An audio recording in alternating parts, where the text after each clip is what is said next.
Two big accidents on I-26 eastbound near the 91 and also the other one near the Peak exit. You know what that means? That means it's a disaster. Traffic is stopped dead cold there coming out of Chapin. It's a nightmare. And, the only thing you can do is go down the two-lane road. And guess what? There's a wreck on Chapin Road at Broad River Road, Dutch Fork Road, Broad River Road. And, that just adds to it because there's only two lanes, nowhere you can go. Nowhere you can go. There's a 4 miles before you can get to the interstate going down Broad River Road, stop and go. The entrance ramp to 26 eastbound from the 97, that's shut down too. Have a nice morning.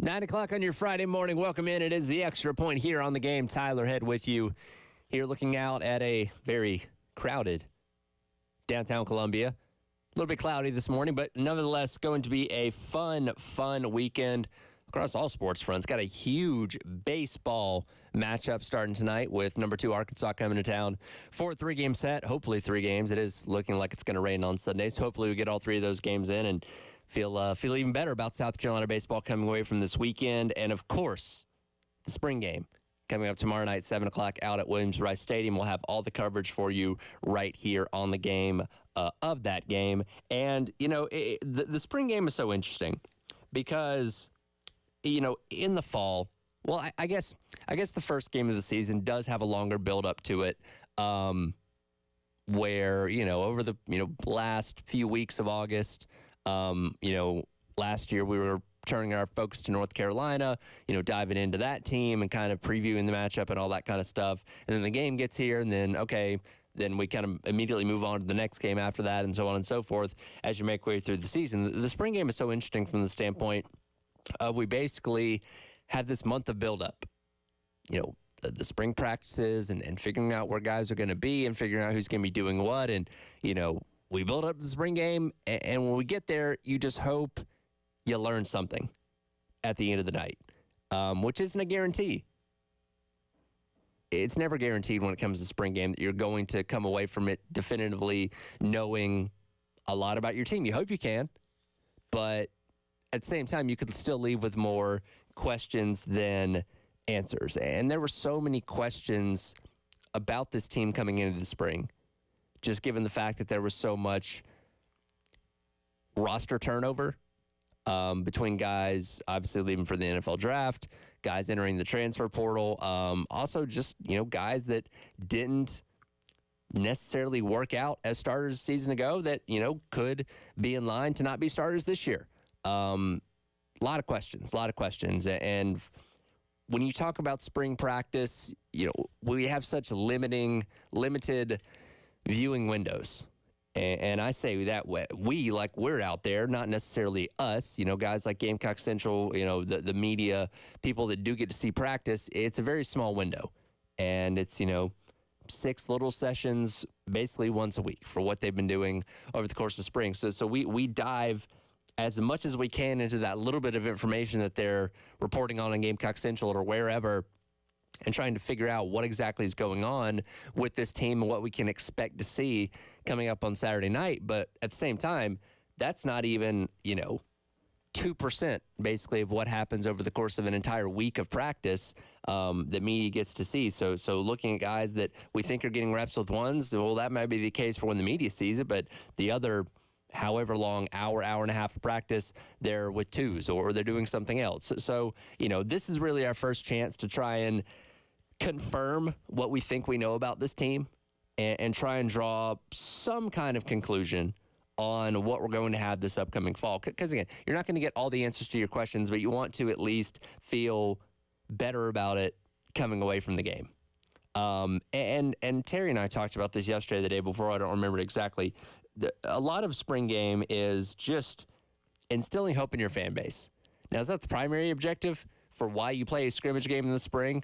It's not, but it's a big part of it, because this is the last we're going to get to see of this team from a public viewing standpoint until they take the field against Old Dominion on August 31st. So this is kind of the lasting impression of this team. Also, not to mention the fact that they're going to have the month of May off for the most part. So there's not going to be a lot of new stuff coming out about this team on a day in, day out basis or week in, week out basis. So we're going to be kind of stuck with the image of what we see on Saturday night to kind of carry us really over the next couple months until we really get into fall camp, where you're solidifying your depth chart and all that kind of stuff.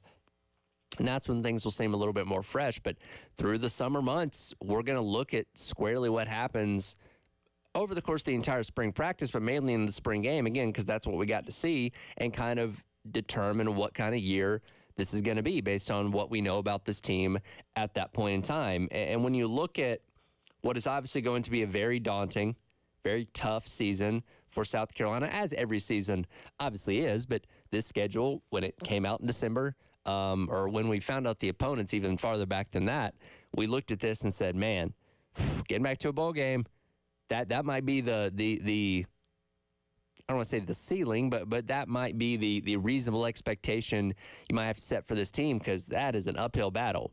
Ole Miss, Alabama, LSU early in the season, going the road to Kentucky in week number 2. That's not going to be a guarantee or something that's easy by any means. So, the wins might certainly be at a premium for this team this year. And you know what? Maybe tomorrow night changes that opinion. Maybe you see Lenora Sellers as the superstar Heisman Trophy contender or whatever that has you believing that this team is going to go 12-0 and make the college football playoff. And you're not wrong to think that, if that's what you want to believe.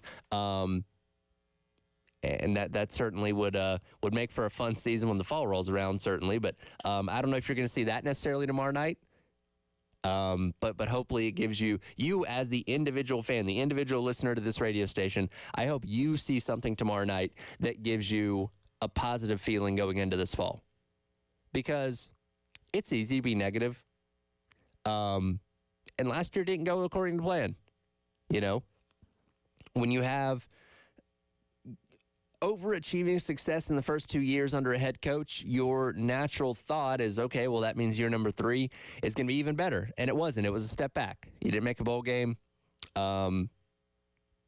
You went through the entire month of October without winning a game.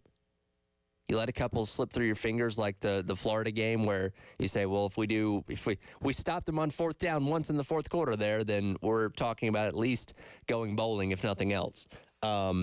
So this is a fan base that, and from my perspective here, being at this radio station, and last year was my first full fall here, so experiencing the season from start to finish, there's obviously a ton of interest and optimism when the season starts. Because it's fresh, it's new, everybody's got a clean slate, 0-0, the whole 9 yards. And that first game, that was rough. And people were very passionate and very upset on our reaction Monday coming away from the North Carolina game. And that carried through the first month-ish of the season, even after losing to Georgia, all that kind of stuff. Once I got about midway through October, I saw that interest and that, fieriness from the fan base really start to wane a little bit, because I think it was people just kind of accepting, not that good of a team, to the point where, and Clemson's a little bit different because it's obviously your in-state rival, but when you get to the end of the season and, you lose to Florida in late October, you eventually lose to Clemson at the end of the season to keep you from going to a bowl game, just like the anger, I guess, of those losses wasn't nearly as stinging, it seemed like, compared to earlier on in the season, because I think a lot of people had kind of, unfortunately, lost hope in this team, because you looked at the offensive line and it was an issue from day number 1.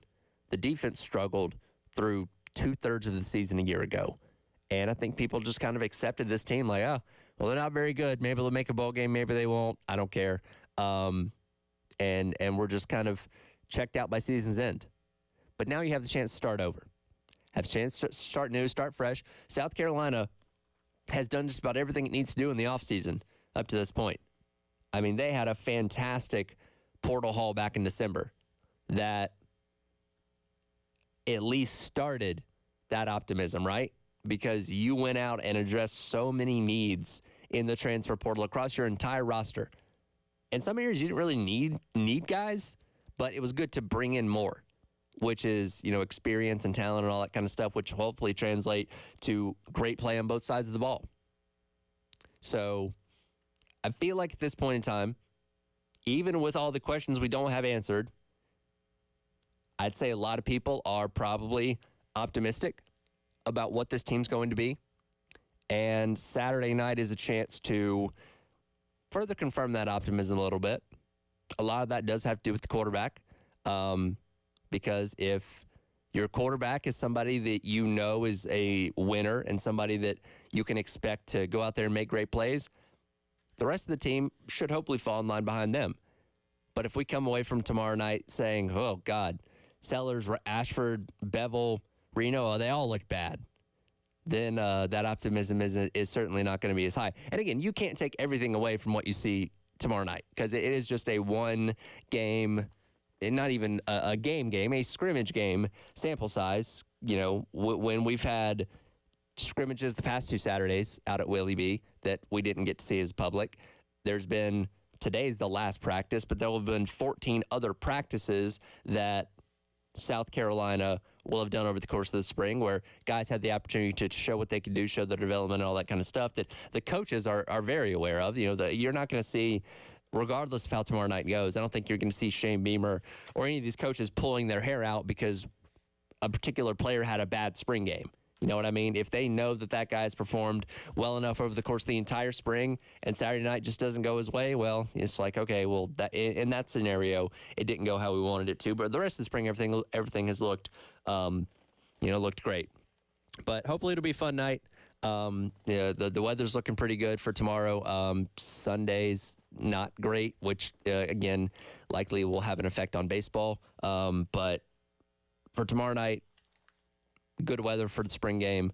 Hopefully you can get out, tailgate, hang out, have a good time. And it's just neat to be able to have this, little dose of falling in the middle of spring. But before, again, kind of everything doesn't shut down, but goes a little bit quieter for the next couple of months until we kind of really get into fall camp with the baseball team or with the, with the football team. But should be fun, and hopefully we learn something at the end of the day. Hopefully we're feeling good coming away from the spring game about this team, and there's a lot of optimism for the fan base going into this fall. Because I don't want, and I'm looking at this from my perspective, I don't want to go into a fall where everybody's just like, yeah, we suck. Oh, well, maybe we'll win 4 or 5 games. Like, I want that optimism, right? Because that makes it funner for everybody. It makes it funner for us, makes it funner for you as the fan. I want optimism and hope from the fan base going into the season that this team can be successful. And again, at the bare minimum, at least make it back to a bowl game, which, again, given the tough schedule that you have laid before you, even if you only go 6-6, getting back to a bowl game, I think would be a step back in the right direction for this team to hopefully build off of for the years going forward. Because again, last year did not go how anybody was hoping or expecting it would go, obviously. We heard from all the coaches yesterday. Coach Loggins, Coach White spoke to the media yesterday afternoon, and then Coach Beamer had his special spring edition of Carolina Calls with Todd Ellis that you were able to hear right here on the game. We'll dive into some sound from all those guys over the course of the show, but I want to start off focusing on Dow Loggins because there's so many eyes on this offense compared to what's going to be on the defense. We'll hear what Dow Loggins had to say about this offense and about deciding on this quarterback battle, which is the obvious hot topic of the offseason for South Carolina. We'll hit all that coming up. Reminder, as always, you can check us out on the Game TV, sponsored by Shepherd's Glass and powered by friends over at Integrated Media. You can see my cool Daytona International Speedway shirt on the live stream. You can also listen to us on the 107.5 The Game app. Go to the iTunes store or the Google Play Store, download the 107.5 The Game app, and take us with you wherever you go. Sound from Coach Loggins about the offense as we head into the spring game coming up. It's the Extra Point on your Friday on the Game.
Welcome back in. It is the Extra Point. Tyler Head with you here on the game on your Friday morning, getting you set for the spring game coming up tomorrow night, as well as Gamecock baseball taking on Arkansas. First pitch coming up for tonight's game at 7 o'clock. Pregame coverage starting at 6:45. And once again, the Palmetto Citizens Federal Credit Union Grand Slam giveaway rolls on. We have still yet to see a Grand Slam this year from Gamecock hitters, and that means the pot is over $900. I believe we're at $925 as of right now. So if Ethan Petrie hits a Grand Slam tonight, you could win $925. Just go online to 1075thegame.com and register for your chance to win the Palmetto Citizens Federal Credit Union Grand Slam giveaway. And, of course, if no Grand Slam gets hit tonight, $25 more rolls into the next game and the next game and the next game and so on and so forth before somebody finally hit a Grand Slam. We need to give away this money. Been waiting all season long. Hopefully it happens this weekend as they're taking on the Arkansas Razorbacks.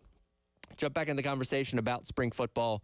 Dow Loggins spoke yesterday. As I mentioned earlier, the offense has generated the most intrigue this spring because basically every spot has a lot of new pieces and question marks around it. Everything from quarterback to offensive line. And obviously the quarterback is kind of the primary focus, but I'll get to that in a second. One area that is really, really new, basically from top to bottom, is the running back room. We lose Mario Anderson, Takarion Joyner out of eligibility, and obviously the run game was not what you wanted it to be a season ago. Yeah, Mario Anderson broke off a couple huge runs and had some 100-yard games, but as a whole, the run game was very disappointing last year. And when you can't establish a run game in the SEC, the rest of your offense is going to struggle to be successful. And again, hats off to Spencer Rattler because he made the most of what he had to work with a season ago. But having a good run game certainly would have gone a long way for this team. Let's go with cut number 5 here, Dave. This is a little bit of a longer cut, but here's Dow Loggins talking yesterday about the running game and the running back situation this spring compared to last spring. You know, last year was hard for me because I didn't know anyone when I got here. I mean, we played South Carolina. They came to Fayetteville one day and we played, but you know, I knew I knew who Spencer Leggett was. At this time last year, no one knew who Xavier Leggett was. So you know, Oscar obviously being from Arkansas, I had a little bit of familiarity with him because he's from Little Rock, and you know, and obviously being with Rocket for 2 years and knowing what type player he is, we all know what he's put on tape that way. So there's still some things of like young guys developing as well and making sure like Juju being hurt creates opportunity for other people to make sure they get a little bit more rep. And Jawarn is a very new player and is a very raw, talented guy that we have to continue to get better every day. And every day he does something that's a new experience for him. And he's with Juju down, Rocky down. And both guys have played, and that's like it's almost an NFL mentality. Like when we had Darren and Felix at Arkansas and Peyton Hills, like Coach Nutt had those guys in green jerseys. They didn't practice. Like Darren and Felix never got touched. Darren McFadden and Felix Jones, they were in green jerseys and bubble wrap over there, and that's kind of where Rocket and Juju are right now. But now that DJ Braswell, Jawarn Howell, Oscar, like it's an unbelievable opportunity for you to get more reps. And we got 2 walk-ons with Nate and Larry getting reps that, you know, normally they're getting the very minimal reps, and they're actually getting a chance to prove themselves and get better. So there is some advantages to those guys not going because we do know those guys. And those 2 guys need to protect their bodies. Have played a lot of football as well, but they have resumes, so we know.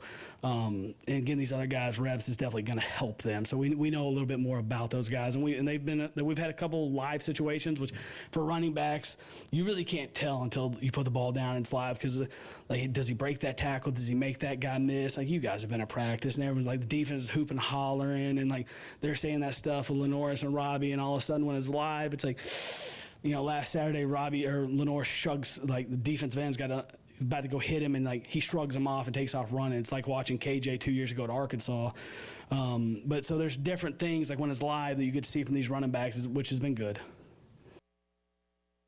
And obviously, you'd love to have everybody in your running back room good and healthy for the spring, especially a Rocket Sanders, you know, who again is going to be the bell cow back when you know, when the season rolls around. But you know what you have in him. You've seen his level of production in the SEC. There's not a huge question mark. Just, you know, need him to get to 100% health when the season rolls around, which it seems like he's on track and maybe even ahead of schedule in regards to that.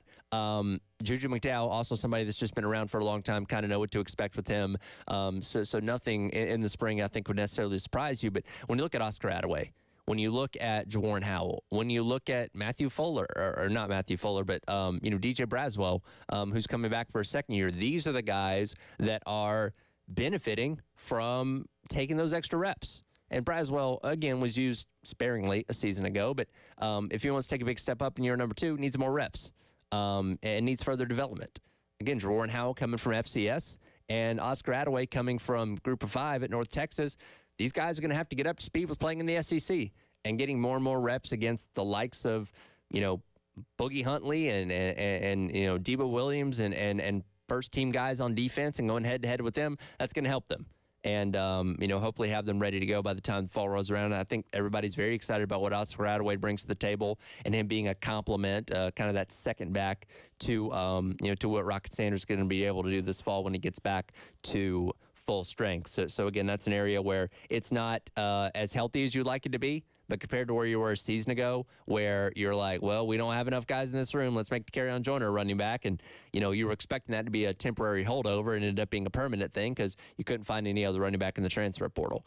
So that's one area of this team that I'm going to be very interested to see coming up tomorrow night. As you mentioned, the live reps tell you a lot when it comes to the running backs, because unlike the quarterbacks, there isn't as much apprehension with them making contact and getting tackled and all that kind of stuff. You obviously don't want them to get hurt, but you can really hopefully see something good out of this running back room, as limited as it is right now, coming up tomorrow night. Of course, the primary focus is going to be on the quarterback spot and figuring out who the starter is going to be.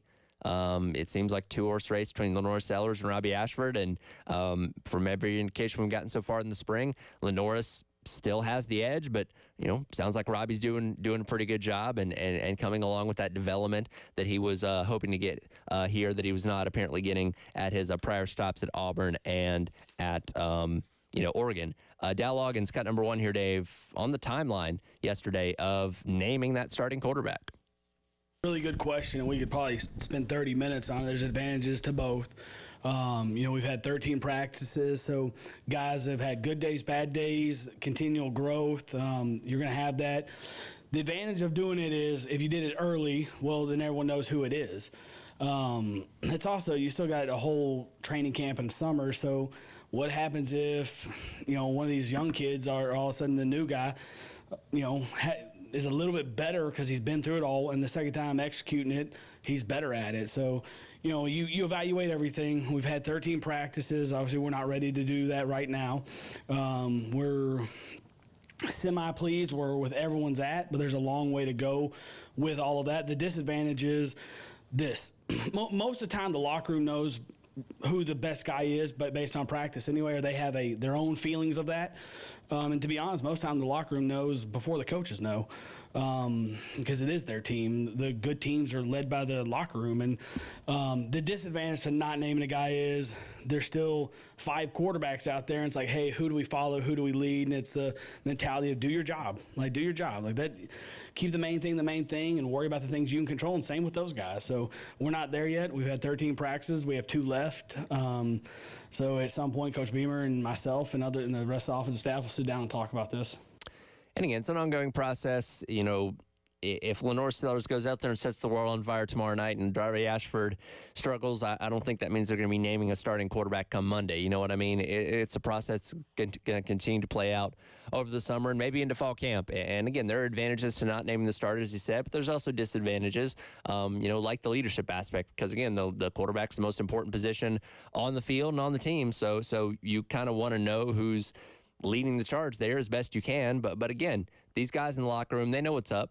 They know what they've seen in practice. They probably got a pretty good idea of who's ahead of who at this point in time. And even if you haven't definitively named the starter, I would imagine those guys, when they see the writing on the wall of who it's going to be, can already kind of start to trend towards that guy and, start kind of focusing on him being the leader of this team, but before that announcement is even formally made. But I think that's where the biggest, overreactions from tomorrow are going to come is what you see out of the quarterback spot and trying to determine if that was enough to name that guy the starter, whether it be Lenore Sellers, Robbie Ashford, Davis Bevel, whoever, depending on how they all play coming up tomorrow night. Because that's the benefit of the spring game. Everybody gets out there, everybody gets reps, and you can see the entire team from top to bottom and exactly what you have with this roster. We'll hear from Clayton White coming up, talk about the defense, which, again, doesn't have as many questions, but some definite spots of intrigue across what Clayton White is going to be figuring out over the course of spring practice and on into the summer and the fall as well. We'll hit that coming up. It is the Extra Point. Tyler Head along with you, getting you ready for the spring game on this Friday here on The Game.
Here's the extra point. Tyler Head with you, Cap and Dave producing on the other side of the glass. I got intern Joe going to be hopping in here with me in the 10 o'clock hour. We'll get his thoughts on baseball in the spring game coming up as well. Jumping over to the defensive side of the ball, Clayton White speaking to the media yesterday. Defense, as I mentioned, has a lot fewer questions compared to offense, but because there is a lot more continuity and guys returning on defense. You did lose some guys to the draft and to the portal and stuff like that, but for the most part, a lot of the defense looks the same, and you bring in a lot of experience as well that I don't think has quite as many questions as you're dealing with on the offensive line, on the offensive side of the ball. That being said, cut number 12 here, Dave. Clayton White was asked how much stock is he putting in to what he sees coming up tomorrow night. The spring game, I mean, there's some stock for sure because first and foremost, the coaches aren't on the field. I mean, you can't hear the coaches give you that last little coaching point. It's definitely a great opportunity for. It's kind of like a SAT or final exam type of thing. Like, you're on your own now. I know you went and paid for all the training and all of the. The SAT prep, ACT prep, that's old school stuff. I don't know if they do that anymore. But you go get all that prep, and then when it's time to go that Saturday morning, go take that test, you're on your own. So that's kind of that's what I take from it. If a guy, I'm going to know if you really know your stuff Saturday, because when we signal it in or yell it in through the headsets, you have to do, I can't tell you what else to do. So that's what I take from the spring games, and effort and playmaking ability, like those things you kind of have a feel for it, but you definitely get to see it more in the game. And that's going to be something interesting to see when it comes to the new guys that are on this defense and the offense as well. Just how they, perform in a game-like setting with this completely new system. Because again, Tonka and TJ and Debo and O'Donnell Fortune, guys like that have been around here for a while, they know what's up. Like there's no nuance of this that's going to surprise them or anything like that. When you look at, DeAndre Jules and Kyle Kennard and guys like that are newer faces to this team that have been through practice and stuff like that. How do they respond in a game type scenario? Do they have all the concepts down? Do they have the playbook memorized forwards and backwards and understand all the signals and stuff like that? That's the kind of things that I think Clayton White is going to be looking for coming up tomorrow night, as they've been doing through the entire spring practice as well. This should just obviously be the final chance to see that on display and in a game type setting. But again, defensively, and really this goes back to how good of an offseason South Carolina's had so far in regards to the transfer portal.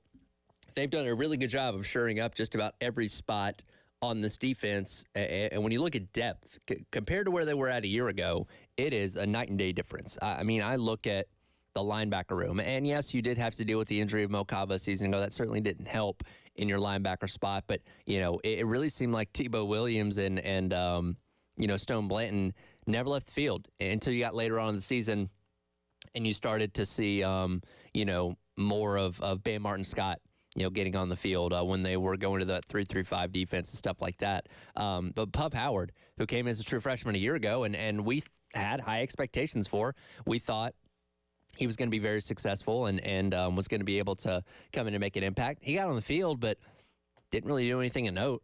And again, when that's the guy that you're rotating in at linebacker, you want them to have some kind of level of production. It just unfortunately was not there. And, of course, he's now gone in the transfer portal down to Florida to continue his career, playing a little bit closer to home. But you go out there in the transfer portal, you get Demetrius Knight, you get Bengali Kamara. You also bring in, of course, Wendell Gregory and J.R. Johnson, Fred Johnson, whatever you want to call him.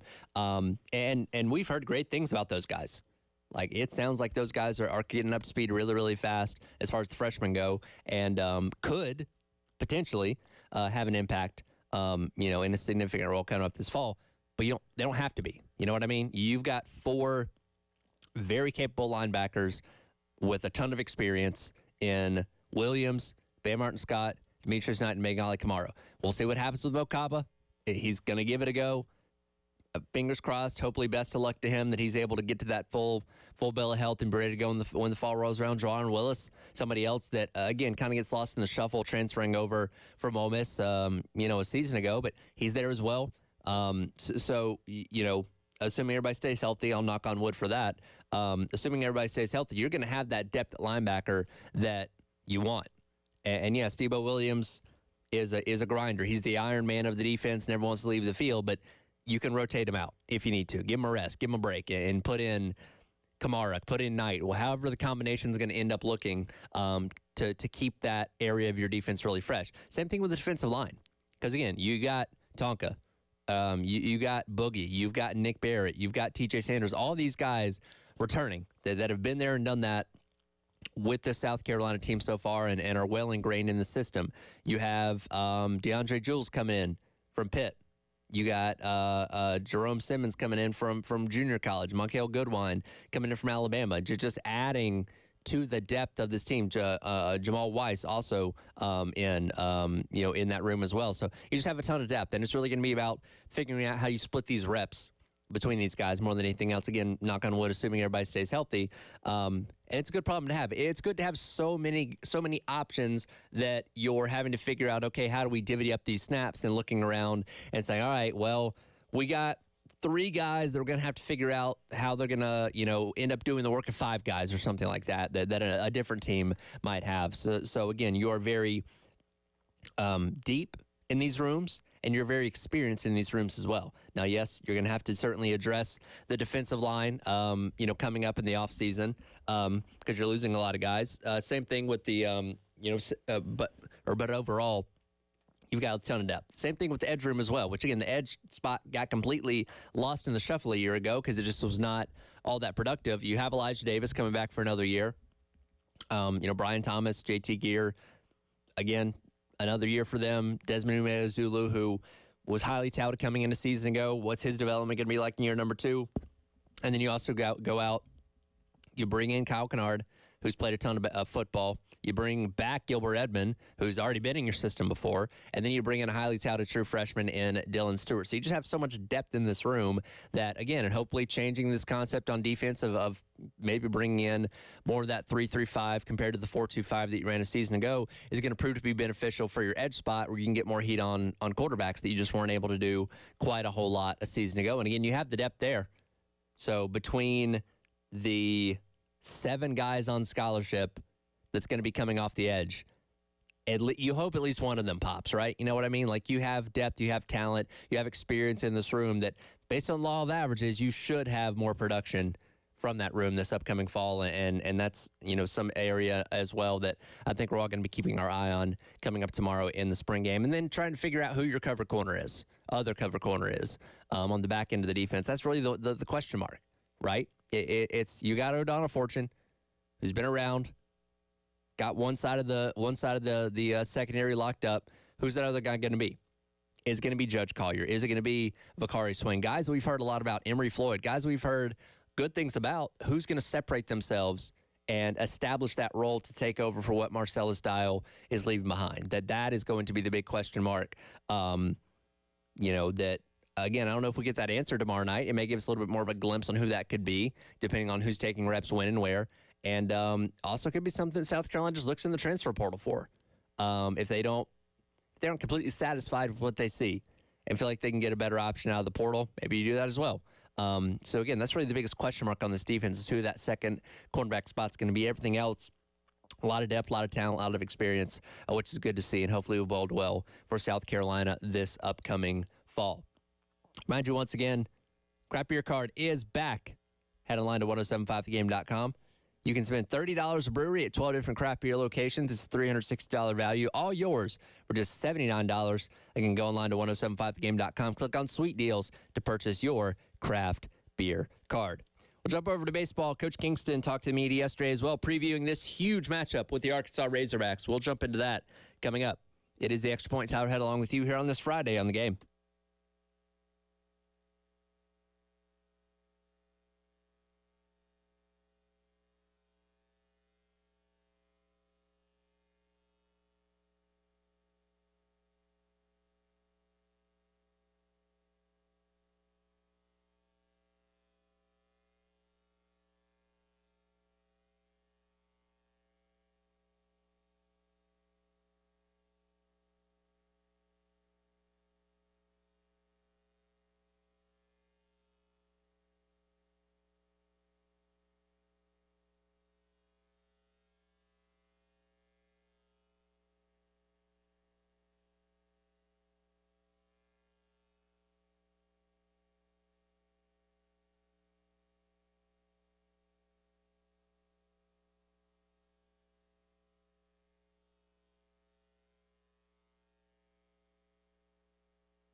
Welcome back in. It is the Extra Point here on your Friday morning here on The Game. Tyler Head, Captain Dave producing on the other side of the glass. Our guy, intern Joe, has made his return. You were not in here last week, but that's okay. Yes. You had a very good excuse. You're out at the Masters. Yeah, absolutely, Tyler. Well, first off, happy to be back with you in studio. But yes, shout out to South Carolina's Sport and Entertainment Management Department for getting me to the Masters for the last couple of years, working just selling polos for, South Village shops. So if you saw me this week, appreciate it. But yeah, no, it was fun. I mean, those grounds are incredible. And Scotty Scheffler, what a week. And you were telling me a little bit about this last week. Like, you were legitimately working, like, sun up to sundown, it seemed like every single day. Like, this wasn't just, hey, let's go hang out at Augusta National. Like, no, you were legitimately out there grinding every single day, it sounded like. Yeah, absolutely. Like, I tried to negotiate a situation where I could have called you from the phones, called in for a little bit, but yeah, the Peter Millar was selling quite fast at the South Village shop. So I had a pretty good team of returning people around me, and we got a lot of work done. But yeah, 14-hour days was capped off by a nice Sunday. You might have been the first guest I would have ever had joining me on a payphone. Yeah, from Augusta National. Well, they are free, but yes, it would have been some finagling, and I really didn't want to piss the golf course off and stuff because I was there to do a job and privileged enough to do that for sure. So of course, Augusta National has the no phone policy where you got to leave it in your car basically, and you're,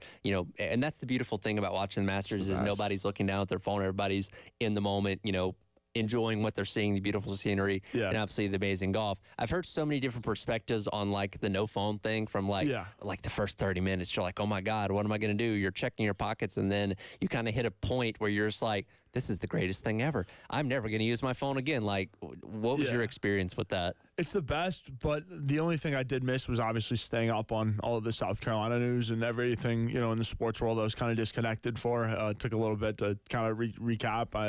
It was like I unplugged as soon as the women's team won the Natty. Sure. And then plugged back in on Monday. So that was kind of tough, staying away from the Gamecocks a little bit. But other than that, I loved it. I mean, from just a merch perspective and then just a human perspective, like walking around that golf course, just you got to explore, right? And I could see how it's an issue if you're with a bunch of friends and one of them goes wandering, and it's hard to find people that way. But I mean, that place you don't need phones to really take away from the glory and all of it. Like that place is incredible, and I mean anyone who's ever been there can probably attest. What did you think about Scotty winning it? Oh, I thought, Scotty Scheffler had a great weekend, and he, just showed the true player that he was. I mean, he was kind of expected, in the rumblings that, hey, Scotty's feeling good for another one. Just, he's his wife and everything. He's got big things to play for, and, I think he just, on Sunday just showed exactly who he was, especially at Augusta. I mean, saw what he did the year before Rahm. So just really, really good stuff, Scotty. He seems very unfazed to me. And again, especially when you get into the final day, especially on that back nine, saw a lot of guys making mistakes. Like, he was just efficient all the way through, which again, that's what it takes to win the Masters. And 2 out of the last 3 for him now. Yeah, it's crazy. He was like in his own world, and that's really, really, really hard to do at Augusta because like you're there, you're playing that golf course. Like, oh my gosh, like it's the Masters, and somehow Scotty Scheffler was just having his own little round on Sunday, and that's why it wound up not being close. I mean, you saw what he did on 13 going into 14. I mean, the golf tournament was over as soon as he two putted for birdie. And now he's right down the road playing in the RBC Heritage this weekend, which I figured, like, man, wouldn't you kind of want to take a few days off after the Masters, kind of let that victory soak in? But hey, when you're a competitor, you jump right back out there, I guess. Yeah, it's a hypothetical. Certainly any young golfer, or at least all of me and my friends have done, it's like, if you won the Masters, would you really play in the Masters hangover event? And probably not, if you're asking me. But Scotty Scheffler, I mean, that's just him, right? It's just another round, and he's just out there making money, trying to provide. Well, I guess when you have the hangover, whether it be the RBC or wherever else you may go, nobody's expecting anything out of you. Like, all right, dude won the Masters, probably been partying a little bit this week. Obviously, you have the element of his wife being pregnant, and apparently she's still got like another couple weeks before she's actually due. So I don't know if that's going to be the heightened concern as of right now necessarily or not. But if he goes out there and does nothing of note this weekend, nobody's gonna be like, oh my God, what's wrong with him? It's like, he's just hungover from winning the Masters. And that's the crazy thing about Scotty Scheffler, is that probably won't happen this week. That's right. I mean, he was red hot coming in. Number one golfer in the world basically the past 2 years. Had been,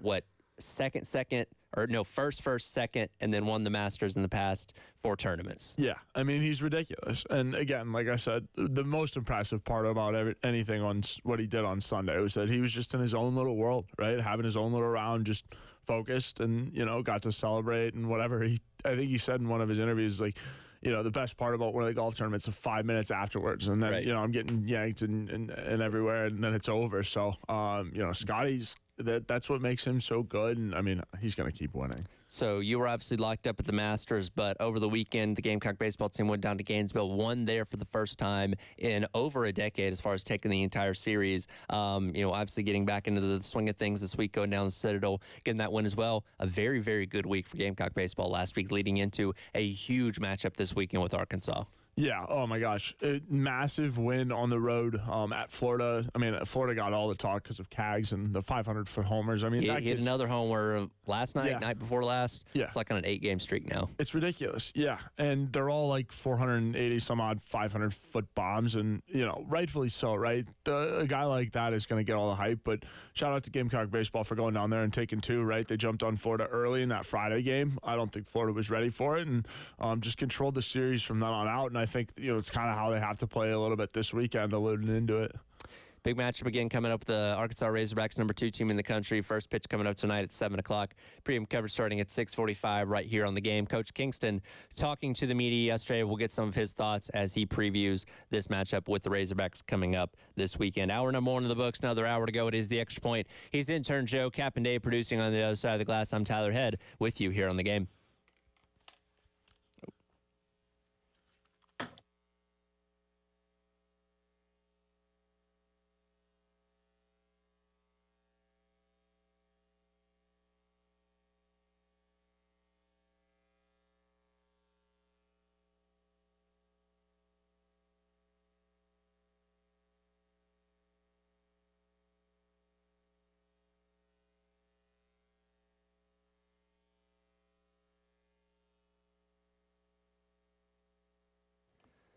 Tyler here for Canty Foundation Specialist.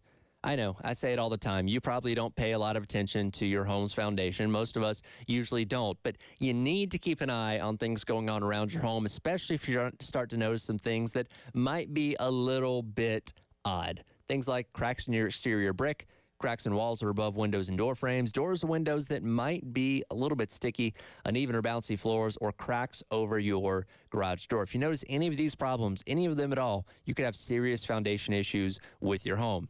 You see that? Head on over to cantyconvicts.com and schedule an appointment with our friends over at Canty Foundation Specialist. They'll send a professional out to your home to evaluate your home's foundation and tell you and your family what you need to do to get it fixed up just right so you and your family can live comfortably going forward. Again, cantyconvicts.com for our friends over at Canty Foundation Specialist.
10 o'clock, hour number 2. It is the Extra Point here on the game. Tyler Head, intern Joe, and then Captain Dave along with you on this Friday. Apparently, it's going to rain. Captain Dave has informed me that severe weather is headed this way. So I looked at the radar. Apparently, it is. I didn't have that on my iPhone weather when I looked at it this morning. So, hey, as we're getting closer to summer, pop-up things happen all the time. So if you're in the Columbia area, be advised there apparently is some bad rain heading this way.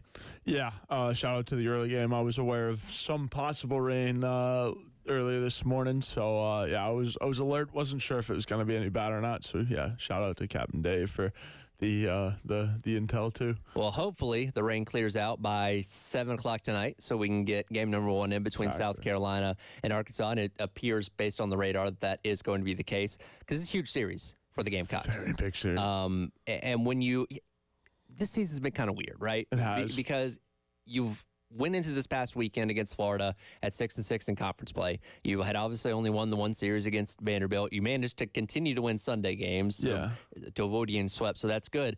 And South Carolina is still ranked in the top 20, coming away from the Florida series, 15 in the RPI. Like, they are still seen as one of the better teams in the country, projected to be a host for a regional based on the latest Field of 64 projections. But I feel like internally here in Columbia, we're not viewing this team as like, well, they're not really that good. But from a national perspective, it's like, no, the numbers actually say they are. Yeah, I agree. I think, for the standard of South Carolina baseball and in terms of Columbia, this team is a little bit below it. But again, by the metrics and just kind of in the media, from looking at it from the media perspective, I think this team is just fine where they're at right now. Now, I think, there is a lot of potential to move up, especially with the schedule that they play with Kentucky and Arkansas back to back. It's going to be tough, right? But again, I think getting Arkansas at home is a very, very big thing, and then Kentucky at home as well. Starting, we're going to get into the rotation, I'm sure, but to start off this Friday series with a guy like Roman Kimball, I think it's exactly what you need against such a high-powered team like Arkansas. And let's start with that. Cut number 25 here, Dave. Here is Coach Kingston yesterday after announcing the starting lineup, which will be Roman Kimball tonight, Eli Jones tomorrow, and then TBA once again on Sunday. Here's his thought process behind giving Kimball the start tonight against Arkansas. We considered a lot of guys. A lot of guys have shown us bursts that they can do it, but we also have a lot of guys statistically that have been much more successful out of the bullpen, and so we're just trying to find the best roles for the most amount of guys. Roman gets the nod because he has a 169 opponent's batting average, which is the best on our team. He's been the hardest guy to hit on our team, and his last 4 outings have been very good. So we're going with him because we think he gives us a chance to win.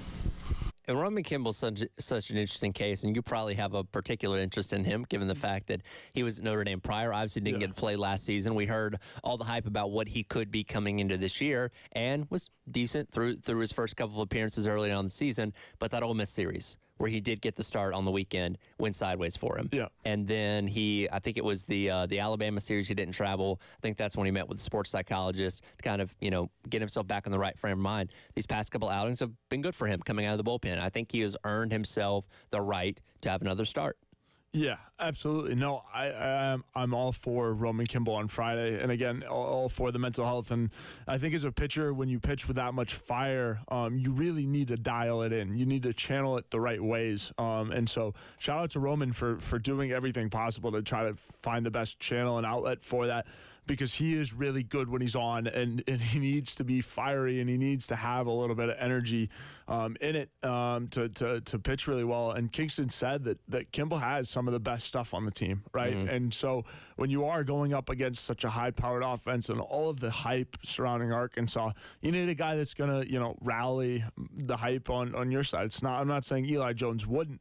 And we'll talk more into why Eli Jones is going Saturday. But I think, if anybody's going to get the fire started, it's going to be Roman Kimball. And pitching is such a chess match. It's such a mental game. And I go back, I was talking to Terry about this earlier, Will Sanders a year ago, who, again, was your ace of staff coming into the year, was projected to be a high pick in the draft, all that kind of stuff. He just never clicked a season ago. Yeah. And he had to miss series because trying to get his head right, and ended up coming in as a bullpen guy late in the season and had good production there. But as a starter, it just never ended up working out for him a season ago. And if you just can't get yourself in that right mental space, you're going to struggle on the mound. And again, it seems like Roman Kimball understood there was a problem there. The team understood there was a problem there. They got it addressed. And again, since then, he's been playing really good baseball. Yeah, exactly. And a shout out to Roman again, because that's a really hard thing to do, especially in season, right? A lot of guys wait till the season's over, we kind of evaluate their future. But Roman, I mean, he knew he got to work, right, working on himself.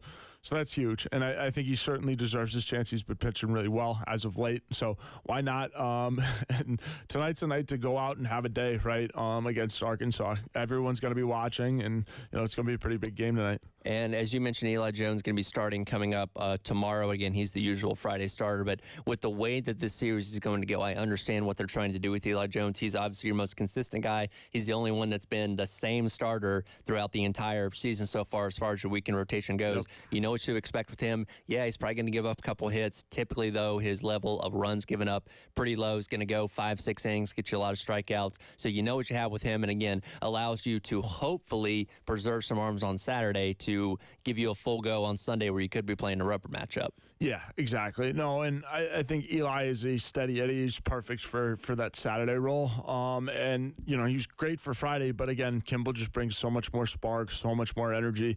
And I think that's what you just needed to do for Friday. And I'm all for Kingston changing it up, right? We've seen them tweak the batting order a little bit with Moose leading off. We talked about Jack Veltri, and I talked about that on foul balls this week. So, a lot of good changes recently we're seeing with Gamecock baseball. And as we see with every single weekend with that TBA on Sunday, just kind of depends on who you use out of the pen over the first 2 days on who's going to be available. I know Jack mentioned it last night, watching the foul ball show with you guys, that your options, once again, are probably going to be Pitzer, Becker, and Ty Good. Now, Pitzer did start the other night on Tuesday against Citadel. Only went 2 1/3 innings, took him out. Yep. The first sign of trouble there. So he is still relatively fresh going into this weekend. Yeah, absolutely. And you still have, your typical bullpen guys. Garrett Gainey, I would expect to make an appearance, especially tonight.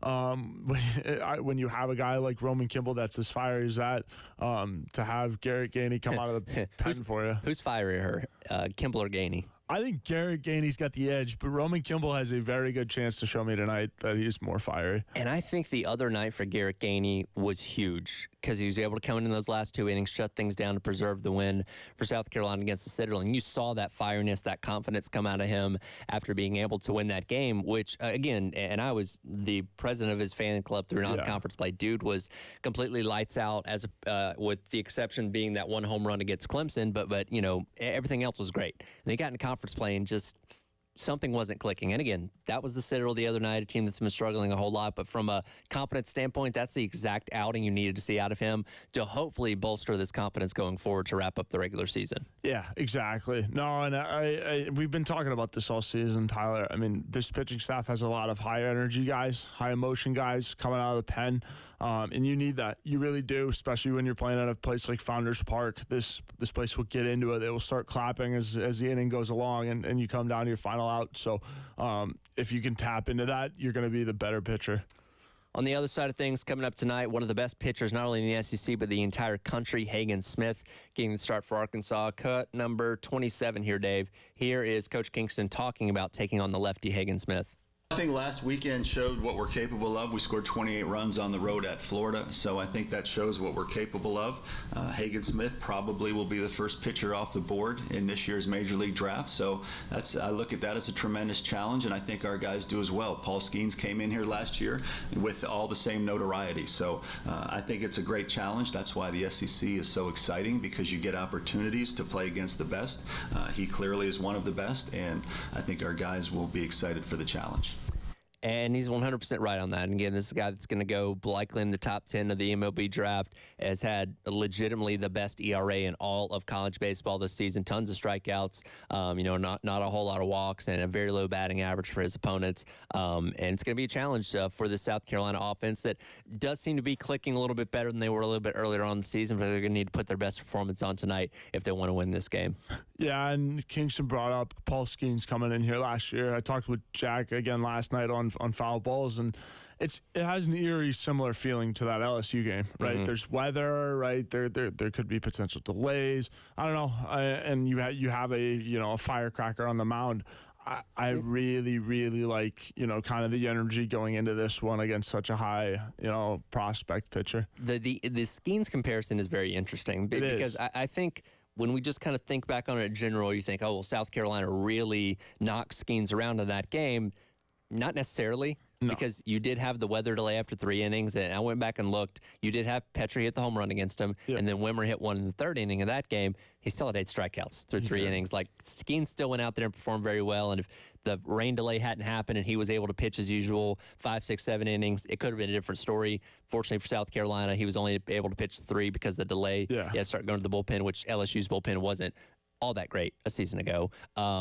But different story tonight. Again, I think the rain's going to move out where Hagen Smith's not going to be hampered by only having to throw 2, 3 innings. So, again, and I brought this point up yesterday, if you leave 28 runners on base over the course of this weekend, you're not winning this series. You have to take advantage of every single, especially the ones you get in scoring position, every single guy you can get on the base path this weekend. Yeah, you need everybody on the base path, right? Whether that be walks, base hits, right? You have the power in the lineup that can get to a guy like this. So anybody on the bases, and it can lead to high numbers. We've seen it for this team, right? They can load up the scoreboard really quickly if you get guys on base. So I think it just needs to be a good sound hitting approach. You can't get too conservative because a guy like Hagen Smith will put it on the black and strike you out real quick. And you're certainly encouraged by what you've seen over the past couple of games, especially from a guy like Will Tippett, as we've talked about a lot this week. Yeah, now focusing on just being a right-handed hitter at that 9 spot, which again, for most of the season, you just like, well, the 9 spot, that's an out, or we're not getting any production out of that. So when you have him finally figuring things out at the 9 spot, you have Cole Messina now moving into that leadoff spot, which he's done very well in. Like, you have good consistency at the end of your lineup, and then you have good consistency at the top of your lineup as well, which, again, you need all hands on deck and a lot of hits this weekend to beat this Arkansas team. Yeah, exactly. Like we've been talking about, again, you need base runners on. You can't leave anybody on base. I know that was a storyline at one point for this team, but they got tired of us talking about it, and they fixed it. So we'll see. But, again, I think, guys on base and good fundamentally sound baseball, especially when you aren't necessarily going to hit it out. And it's huge that this game gets to be here in Columbia because this is an Arkansas team that hasn't left their own ballpark a whole lot. They've only played 9 games on the road, or 9 games away. 3 of those were neutral site. They played one of those showcase series at Globe Life at the beginning of the season, but they went on the road to Auburn and then went on the road to Alabama this past weekend. They are not the same team away from home offensive, or when it comes to pitching or hitting the ball as well. And again, even Hagen Smith's numbers are a little bit less playing on the road too. So again, gonna need a great crowd tonight. I know looks like it is going to rain, but that should clear up by 7 o'clock.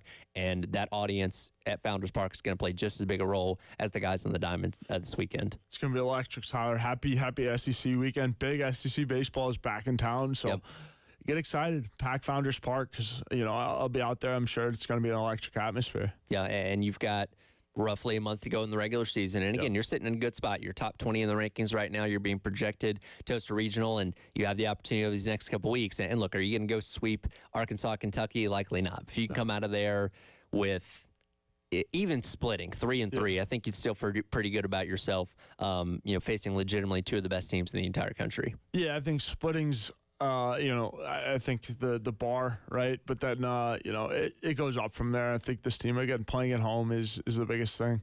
Absolutely. So, again, first pitch coming up tonight at 7 o'clock here on the game. Pregame coverage starting at 6:45. And then you have a mid-afternoon, 3 o'clock start tomorrow, 2:45 pregame, also right here on the game. We'll dive back into the spring football conversation, hear more from Coach Beamer, last night on Carolina Calls, as we get set for the spring game coming up tonight, or tomorrow night, at 7 o'clock, also right here on the game. It's the Extra Point. He's intern Joe. I'm Tyler Head, Captain Dave producing on the other side of the glass here on the game.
Welcome back in. The Extra Point. Tyler Head along with you. Intern Joe hanging out here in the 10 o'clock hour. Captain Dave, as always, on the other side of the glass. Of course, the primary focus for what is big Gamecock weekend revolves around the spring game coming up tomorrow night. Joe, I talked about this in the last hour. You know, over the course of spring, we kind of talk everything to death, right? Yeah. Because, you know, you guys get to go out there and view a little bit of practice like once a week. Yeah. And it's like, all right, well, we think these are the ones, we think these are the twos, but we don't really know. And the other 95% of practice we don't get to see. We just have to go off whatever the coaches tell us, which they're not going to tell us when guys are doing bad. It's everything's good, everybody's looking great, going on in the yard. So we put so much stock into tomorrow because it's the one time for 2 hours we actually get an uncensored view of this football team, and we're going to want to draw conclusions off of everything that we see tomorrow. But as we know, it's more of the sum of the entire month of practice than just the one game we see tomorrow night. Yeah, and that's the nature of the business, Tyler, right? I think we want to make conclusions off of this. But again, it's spring practice. This is kind of the precursor to summer football. And, you know, this is just to get an idea of where guys will be at when it's really, really time to compete. Is how I kind of view spring football. And now credit to South Carolina because they're taking advantage of, you know, the support that this program has for the spring game. I think there's a lot of different things. Shane talked about it, and his pressure that you can emulate from a competition perspective when the lights are on and there are people watching you. You know, which guys turn it on. Yeah. And I think, you know, it's part of their evaluation. And again, Shane's using the fact that the spring game is free to go to. And, you know, there will be people there. People care about this football team, care about the progress, want to see guys like Dante Reno, some of the freshmen, Dylan Stewart, kind of thing, and see how that looks. So I certainly am all for utilizing that, and I think it's a different view on it because different schools around the country do it differently for sure. Sure. Yeah, oh, God, whose spring game did I see that just, like, nobody showed up to? Which, again, like in the SEC, everybody shows up to spring games because football's its own religion down here. But, you know, Terry was talking about, like, a Maryland spring game. He's like, people in Maryland don't know that there's a spring game. They could care less. Yeah, it's lacrosse season in Maryland, right? They're worried about their lacrosse team, and rightfully so. I mean, Big Ten lacrosse has got some good stuff. I'm a little biased, obviously, with Rutgers up there. But, yeah, no, the SEC does it differently. And, I mean, Ole Miss, it wasn't even – it was like flag football, and they still had people. I've actually talked about this quite a bit, that, like, I actually enjoyed what Ole Miss did. And, you know, you're still playing football. They were doing 7-on-7. It's not the same as a padded type of game like we're going to see tomorrow night, but the players seem to enjoy it. The fans seem to enjoy it. I think maybe not that exact carbon copy. I think a lot of programs may kind of take pieces of that and say, hey, between quarters, let's do something fun with these guys and just kind of up the entertainment value a little bit with our spring games. Yeah, I definitely agree. And, I mean, they'll be running drills. Right? They're going to be competing. And Mike and I talked about this on Tuesday, was that, you know, the drill aspect of it, these are drills that they've been repping out every single day. Sure. And so you add that the lights are on, there are people watching factor, and you just, I mean, it brings out more dog in some of these guys, right? Yeah. And some of those drills that you're going to see them repping out throughout the summer. So I think it's huge. And from a fan perspective, you know, again, there's going to be tens of thousands of people in Willie B tomorrow night. You just want to come away from tomorrow night feeling good about this team. Are you going to get the answer to every single question? No. We're not going to know the starting quarterback based off tomorrow night. You know, even if Sellers throws 6 touchdowns or Robbie Ashford throws 6 interceptions, that's not the end-all be-all. It's more about what happened over the course of all 15 practices and then what's going to happen in the summer and fall camp as well. But you just want optimism. You want to be able to look at this team tomorrow night and say, okay, I see where we can be successful.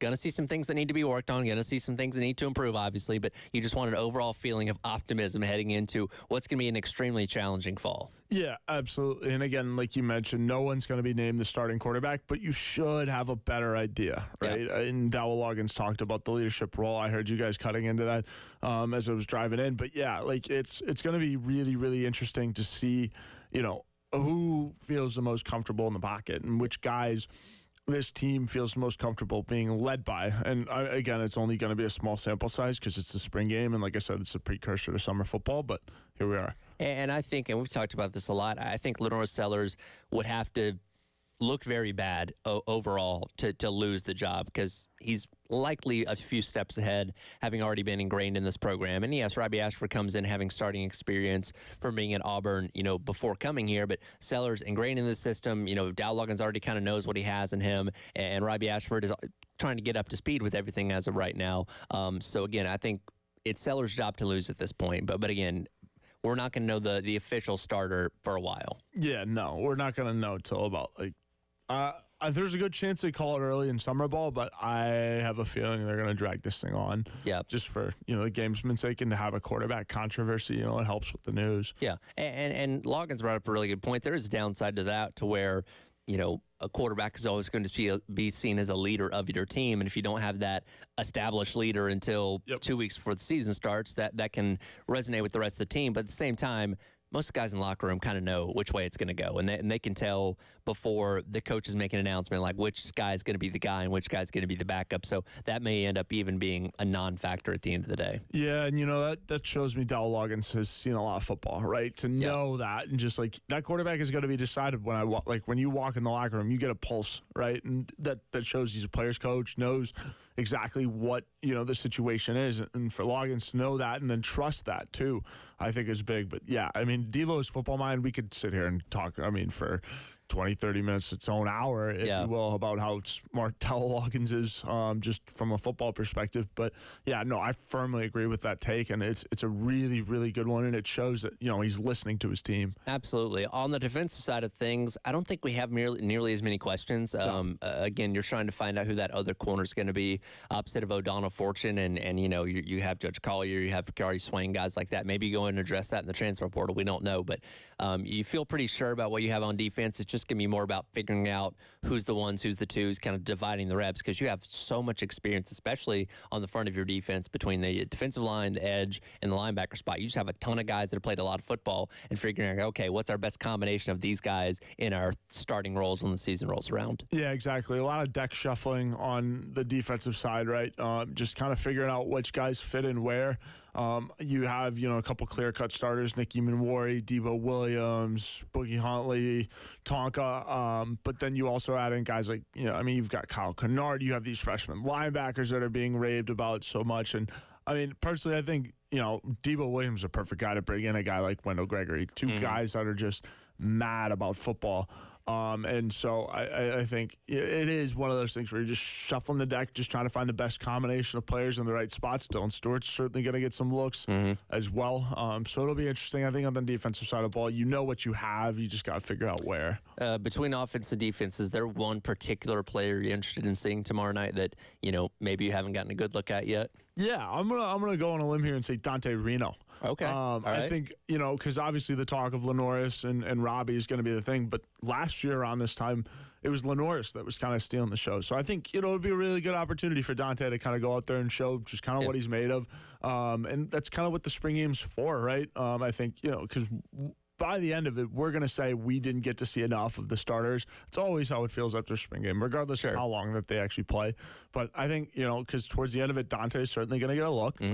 He's one of them. I think Dylan, the freshman linebackers, too. Yeah. I'm really bad when you ask me for one player. I give you kind of the roster. But that's okay. I would say Dante Reno is kind of the guy, because, again, this is where we found Lenoris, so... And in a weird way, the pressure isn't really on him. Exactly. Because, again, it's between Sellers and Ashford, and maybe Davis Bevel is technically in the mix there as well. But nobody's looking at Reno saying, well, he might end up being the guy this fall. Exactly. So go out there and ball out. Like you said, Sellers did a year ago, knowing that Spencer Rattler was going to be the starter. Show us what you got. And, next year, who knows what the conversation's going to be like. Exactly. Yeah. So I could definitely see Dante Reno having a big game because, again, the pressure's not on. He can just worry about his development and really hone it in, right? He's with Dowell and Lenoris too. A lot of things to learn there. A couple veteran guys in the room, so it's all about learning for Dante. And now you get a chance to go show kind of what you're made of.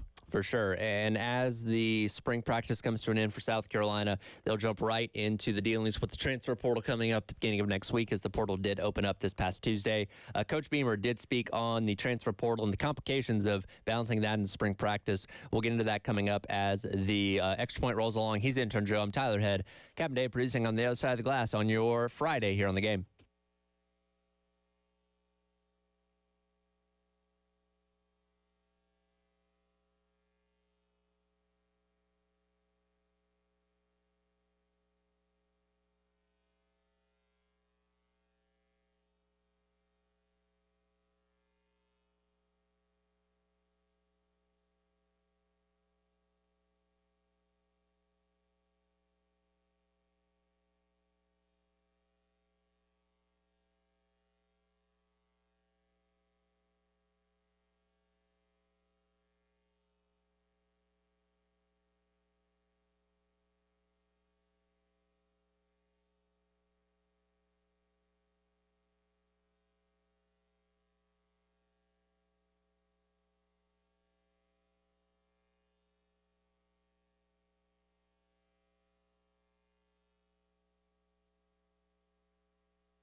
Welcome back in, Extra Point. Tyler Head along with you. Intern Joe hanging out as he does on Fridays. Cap and Dave producing on the other side of the glass. Of course, primary focus today is on the spring game coming up tomorrow night. Again, 7 o'clock. I say kickoff. There's not going to be a kickoff because they don't kick off in spring games. But the game will start at 7 o'clock, and we'll have that for you right here on the game. Chris Miller, Terry Ford, Wes Mitchell, and Chris Clark from Gamecock Central going to be all over it tomorrow right after the baseball game ends. Out there at Founders Park. A pregame coverage will start right here on the game leading up to the start of the Garnet taking on the Black at Williams-Brice Stadium. After the game on Saturday, of course, that ends spring practice for the Gamecocks. They will then go through their exit meetings, as Coach Beamer likes to call them, with players starting on Monday, where they'll assess, hey, here's where we think you are, here's where we think you're going to be in the fall, and kind of letting everybody know where they stand, which, again, will allow guys to go into the transfer portal, as you expect some of them will, the healthy transfers, as Wes Mitchell likes to talk about a lot. Cut number 19 here, Dave. Here is Coach Beamer last night in Carolina Calls talking about how different spring practices become in this portal era that we live in now. Absolutely has, because rosters turn over so much more each year now. Every year starting over. So last year in spring 2023, we had close to 40 new players, and this year we've got a lot of new faces. So it's certainly a process in the sense of trying to get everyone acclimated and taught how we do things, how we practice, what's expected, because guys come from different schools, and maybe one thing they did at one school we don't do here, or something they didn't do we do here, and not that we're right and they're wrong, but guys learning our methods and ways of doing things. Developing chemistry, because you're relying on a lot of guys, and that's one thing I talked about the other day with the media is, pretty much our whole freshman class is here right now. Last year we started 5 true freshmen throughout the season, but 3 of those guys, Nick Harbor, Trevon, and Tree, they didn't even get here till the middle of June. So we've got all these freshmen that are now going through spring practice, 3 offensive linemen specifically, and it's only going to make them better and help them. So it helps at the chemistry standpoint. It's definitely different because you are trying to acclimate new faces, more new faces than ever. But as far as on the field and what you're trying to get done, that hasn't changed. And this team has done a really good job of bringing in guys in the winter cycle, obviously, where you basically rebuilt your running back room, wide receiver room, brought in a lot of guys on the offensive line as well as those guys on defense that I mentioned a little bit earlier. So you already have a ton of new faces here already. I don't know who's going to leave in the portal next week or in the following weeks. It's going to happen. You're going to lose some guys, obviously, and you have the opportunity to bring in more now that you're freeing up more scholarships. So this South Carolina team doesn't necessarily need anybody in the portal, but I imagine they're at least going to bring in a couple more guys. So that's even more new faces coming in the summer to potentially play roles in the fall.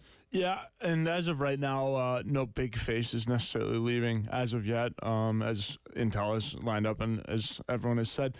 But so, yeah, as scholarships free up, as you mentioned, Tyler, I expect them to get a couple people right from the portal, but I don't think, South Carolina is going to be talked about as the big movers and shakers in the spring portal. Yeah. I think, credit to what Shane and Dowler are doing.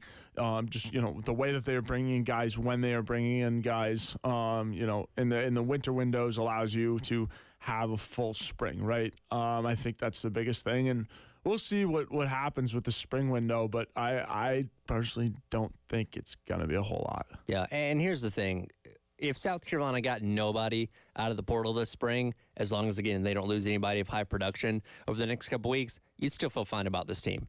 Which compared to where we were a year ago, where we're saying, man, you really need to go out there and get a running back. Oh, yeah. And we assumed they were going to be able to do that, as, Joyner moving over to being a running back last spring was seen as a placeholder. Like, all right, we just need another body in the room. He's athletic enough. He can do this job for the time being. We didn't expect him to have to be a running back when the fall rolled around, and obviously that didn't end up working out too well just because that was not his natural position. Like, I don't blame Takarion Joyner. Gave it his best shot, and doesn't help you don't have an offensive line that can block for you very well either. Yeah.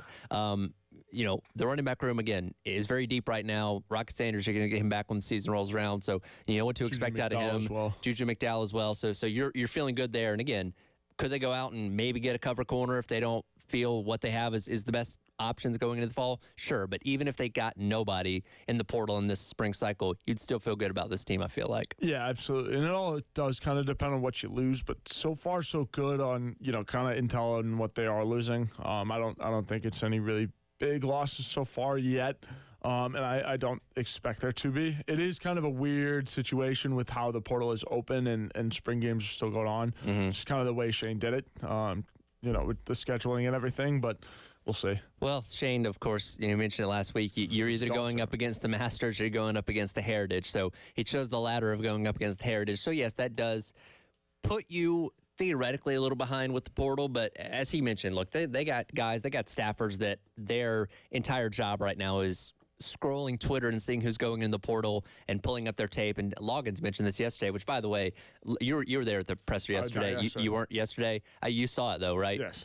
Dow Loggins looked like he hadn't slept in several days. Yes. He had the beard going on, looked very tired. It reminded me of when he did his presser the week after the bye last year, which I believe that was leading into the Florida game, if I remember off the top of my head. Dude looked like he hadn't slept in a week. He talked about he was watching film nonstop, and that seems to be the same case with not only him, but Clayton White as well as Coach Beamer. Like, these guys are obviously worrying about practice. They're obviously getting ready for the spring game, and they're also probably watching hours and hours of tape of potential guys that could go out and get in the transfer portal. That's all D'Lo does, is what I've heard. That he just watches tape and then goes home. Doesn't really play golf. Doesn't really do anything like some of the other assistants have done in the past. D'Lo is very NFL style. Football watching guy. tape. Yes, very much a football guy. And like we said earlier, is that we could talk for hours about how much of a football guy D'Lo is and how many things Dowell Loggins knows about the game and stuff like that. But D'Lo, I've heard he doesn't do a whole lot else. Just kind of watches film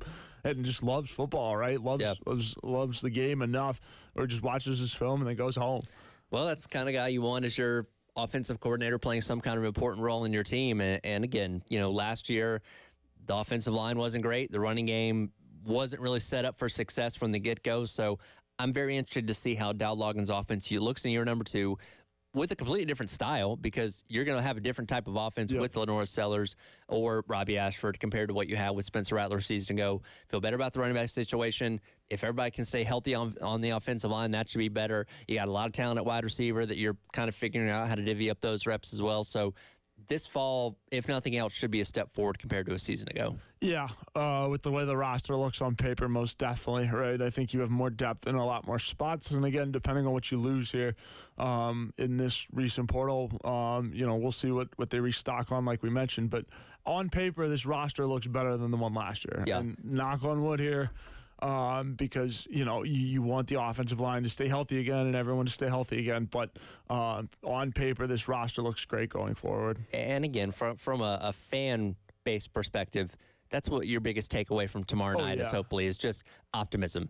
And again, you're not going to come away saying, oh, man, this team's going to win the national championship or anything like that. There's going to be, things that you see that could be fixed, things that are going to look better. And that's the dynamic of a spring game, because if your offense goes out there and scores 7 touchdowns, what's wrong with their defense? If the defense shuts out the offense, well, what's wrong with their offense? Like, you're never going to be completely satisfied coming away from an inter-squad scrimmage. But you hope you see enough good things on both sides of the ball, see those key players, some of these young guys, showing you that talent that is there. And, just having something happy to think about going through the next couple of months is, the team's going to take most of the month of May off. You're going to have summer workouts, but then fall camp isn't until, August. So you got a little bit of a dead period where not a whole lot's going to be going on to instill more optimism if you don't have that tomorrow night. Yeah, and I think there's going to be optimism either way, right? I think there will be optimism in the state of the program because there's going to be a good turnout tomorrow night. I can almost guarantee that, right? Unless there's rain or something.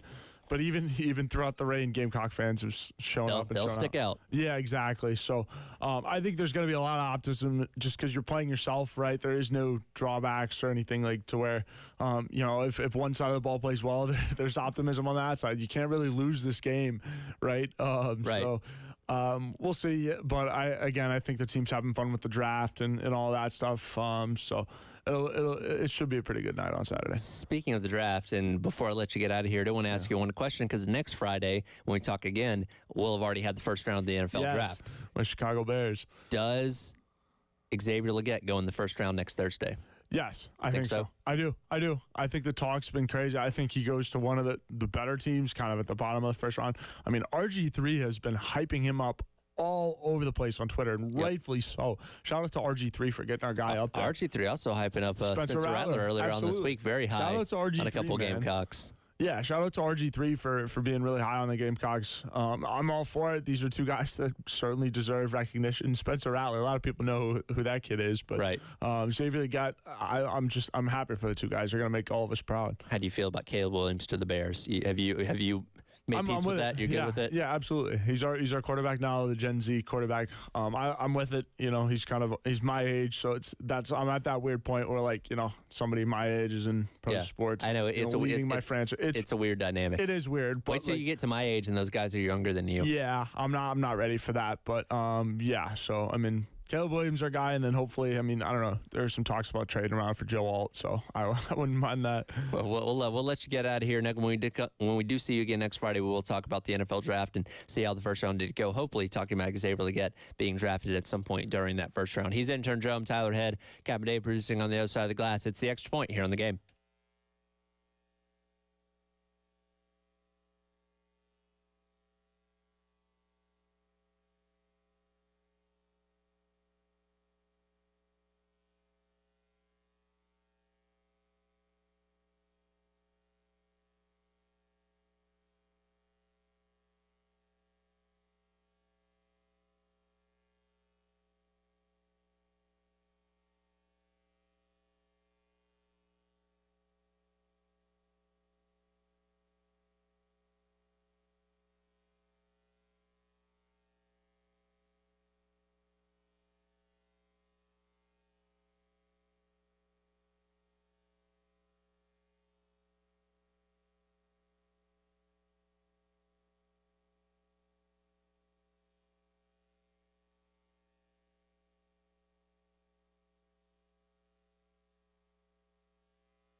Welcome back in. The Extra Points Hourhead along with you. Appreciate intern Joe hanging out as he does each and every Friday. Captain Dave producing on the other side of the glass. Of course, getting you set for Saturday night's spring game. Carolina taking on Carolina. So regardless of what happens, Carolina is going to win the game, so you can feel good about that coming away from it. We want to get a little bit more from Dow Loggins yesterday. As we like to talk about with the spring game, everything is pretty vanilla at the end of the day, or keeping it vanilla at least. Here's Dow Loggins, cut number 3 here from yesterday, Dave, talking about execution on Saturday and vanilla ice cream as well. It'll be vanilla ice cream, I promise that. I like vanilla ice cream, but not everyone else does. They want the sprinkles and the syrup and all the toppings, and it's not going to be that. But it's going to be about execution, technique, and fundamentals. Anytime you go on the field, it's important. Every time you practice, it is the most important thing we do. It is the only thing in this program that really matters is practice. It's the only way to get better. It's the only sport. Think about this, basketball and baseball, they play games to get better. We practice 5 times a week to play one game. They play games to get better. So that's why it's really important for us. So it is an opportunity to, I guess we're doing a draft and we'll split up so people will be playing with different people and those things, but it'll be more about technique, fundamentals, making sure we're executing our simplest form of offense. So the coach stuff there about execution, obviously that's what we want to see on Saturday night and hopefully feel good about the offense coming away from it. My bigger question, though, Dave, are we disrespecting vanilla ice cream too much? Because he said vanilla is his favorite flavor, and people like to, maybe want to focus on the syrup and the sprinkles and all that kind of stuff. Vanilla ice cream is still really good. And I feel like people just overlook it as being too generic. Yeah, nobody says that about chocolate. No, I mean, and nobody says that about strawberry. No, I will say, I think those flavors are viewed as with a little bit more pizzazz, because I think vanilla is the baseline to pretty much everything. But my thing with vanilla ice cream is I may go a long time without eating just plain vanilla, but when I do, if it's at a restaurant or just buying it at the store, I eat it again and I'm like, man, this is really good. You know what I mean? It's great. Nothing better than soft serve vanilla ice cream, man. Yeah, and I will. So good. I'll put some M&Ms or some Reese cups or something on it, maybe some chocolate syrup, but even just straight up vanilla ice cream is still just really, really good. So I feel like it's almost demeaning when we refer to the spring game as it's going to be bland and boring, vanilla, however you want to phrase it, because I feel like that's not doing vanilla justice. Right, and I'm always so disappointed. There's a certain fast food restaurant who I will not name. Okay. But you go and you want to get ice cream, and it's always broken. Am I right? So I've heard that it's not actually broken. They just have not cleaned it or finished cleaning it yet, because apparently that process takes a while, because you got to get in there. And if you've ever cleaned out a Keurig, you got to get all in the nooks and crannies there and really clean it out. So I think that's what's actually happening. It's not actually broken. They're just not done cleaning it yet. But yes, I actually ran into that problem the other week where I also went to this place and they're like, oh, sorry, it's broken. Well, look, I don't know about how long it takes to clean. When I was a kid, my family would do the churn in the backyard. Yeah.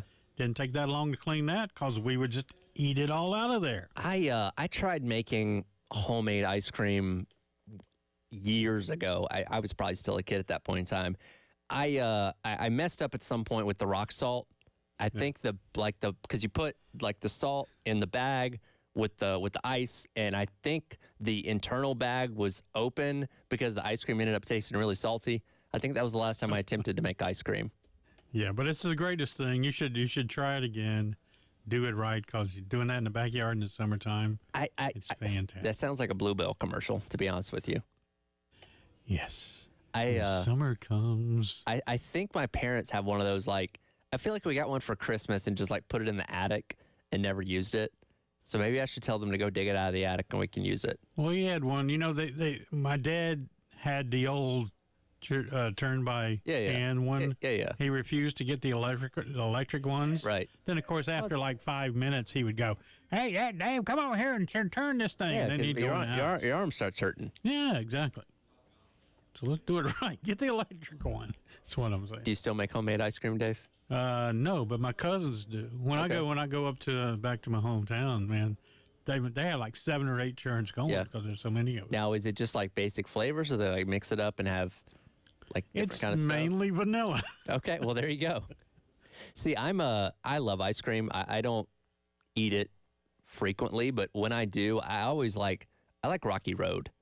And I don't know where my enjoyment of Rocky Road came from. I'll never forget this. I was in Charleston like 10 years ago on a vacation with my family, and they have like the Haagen-Dazs down by like the pier or whatever down there. I don't think I'd ever eaten Rocky Road ice cream in my life before, but something compelled me to want to get it, and I ate it there. And I'm like, this is phenomenal. And now that's like my go-to flavor. It's I love the marshmallows in it. That's really good. Chocolate chip cookie dough, also a very good flavor. That's like been my lifelong favorite. You never go wrong with that. It's vanilla ice cream with chunks of cookies in it. Like, how can you go wrong with that? Yeah, my stepdaughter worked at one of the places you go where you get ice cream. Yeah. She loved it there so much. But then she's had to quit because she would, Now, did she get you free ice cream? No, I had to pay. Oh, I was stepdad. You didn't not get the family discount? real dad. I guess the real dad got it. That's unfortunate. Now I really want some ice cream. Maybe I'll go get some on the way home. That'll do it for today's edition of The Extra Point. Coming up next, it is the Gamecock Central Takeover Hour presented by Firehouse Subs as I watch Wes Mitchell walk through the rain on his way into the studio right here as we get you set for the spring game coming up tomorrow night, all right here on The Game.